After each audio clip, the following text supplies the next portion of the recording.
আসসালামু আলাইকুম ওয়া রাহমাতুল্লাহি ওয়া বারাকাতুহু। প্রিয় শৌখিন মৎস্য শিকারী ভাইয়েরা, আশা রাখি এটাকে অনেকে চেনেন। কেওড়া জল, কেওড়া জলের এখানে একটা পিকচার দেওয়া আছে, অনেকেই বুঝতে পারবেন। এটা এই যে গাছের ছবিটা দেওয়া আছে, এই গাছের ছবিটা মোটামুটি কাতল মাছ ধরার জন্য বিশেষ কার্যকরী। তো যারা বিগ কাতল ধরেন তাদের জন্য উপযুক্ত, কিন্তু এখন কেমিক্যালের যুগ, সায়েন্সের যুগ, বিজ্ঞানের যুগ।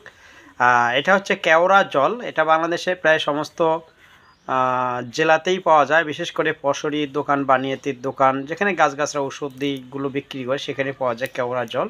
অথবা যেখানে কেক জাতীয় প্রোডাক্টগুলো তৈরি করে সেই সব দোকানে, উপকরণ থাকে সেসব দোকানে পাওয়া যায়। এই কেওড়া জল চারে কে কে দেন একটু লিখে জানাবেন। চারে কে কে দেন একটু লিখে জানাবেন। এর কার্যকারিতা সম্পর্কে আপনারা জানাবেন। আমি জানি বিগ শৌখিন মৎস্য শিকারীরা কিন্তু এটা সম্পর্কে সাজেস্ট করে। আমি অবশ্য কাউকে এটা সাজেস্ট করব না। কে কে দেন এটা সম্পর্কে জানাবেন।